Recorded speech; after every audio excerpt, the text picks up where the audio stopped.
بسم اللہ الرحمن الرحیم۔ میرے نبی نے کتنے معجزے دکھائے مکے میں، نہیں کلمہ پڑھا۔ بدر میں ان کے 70 مارے گئے، فرشتوں کو دیکھا، جبریل کے گھوڑے کی آواز سنی، کلمہ نہیں پڑھا۔ خندق میں شکست ہوئی، کلمہ نہیں پڑھا۔ پانی نکلتے دیکھا، انگلیوں سے کلمہ نہیں پڑھا۔ ایک بکرے کا ایک بازو پکایا، ایک بازو بکرے کا، ایک اگلا جو بازو ہوتا، اور 40 آدمیوں نے کھانا کھایا اور ایک بوٹی کم نہیں ہوئی، ایک بوٹی کم نہیں ہوئی، کلمہ نہیں پڑھا۔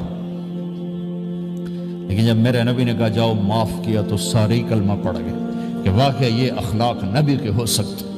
حنین کی جنگ میں جب بھاگے لوگ، شکست ہوئی، تو ایک صحابی کا بھاگتے ہوئے پاؤں ہمارے نبی کے پاؤں پر آیا، اور جوتا سخت تھا، تو آپ نے کہا اوجعتنی، اور آپ کے ہاتھ میں چھڑی تھی، آپ نے اس کو یوں ماری، کہا اوجعتنی، ارے تو نے مجھے کتنا زیادہ درد پہنچایا، دکھ پہنچایا۔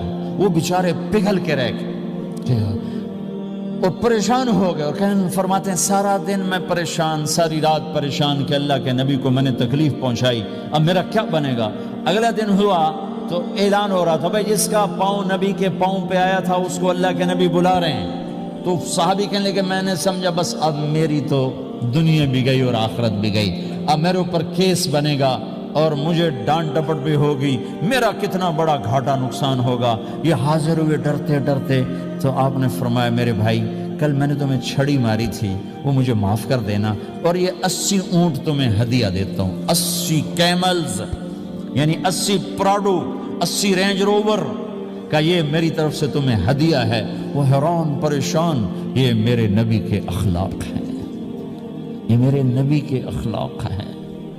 کانٹے بچھانے والی نے 4 دن آنا چھوڑ دیا، بیمار ہو گئی تھی، تو آپ نے کہا کیا بات ہے، وہ ہمارے راستے میں اب کانٹے کوئی نہیں ہیں، کہا یہ وہ بیمار پڑی ہے جو کانٹے بچھاتے تھے۔ تو آپ اس کے گھر چلے گئے، ماں جی خیریت تو ہے، آپ ٹھیک تو ہیں؟ کہا بیٹا مجھے کلمہ پڑھا دے، بس تیرے اخلاق نے مجھے فتح کر لیا ہے۔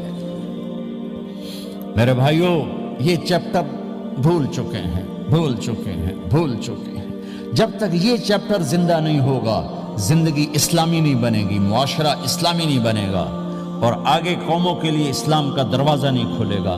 ہمیں معاف کرنا آتا ہو، ہمیں گالی دینے والے کو دعا دینا آتا ہو، غیبت کرنے والے کی تعریف آتی ہو، اور غیبت کرنے سے، غیبت سننے سے اپنے آپ کو ایسے بچاؤ جیسے زہر سے بچاتے ہو، اسے آگ سے بچاتے ہو۔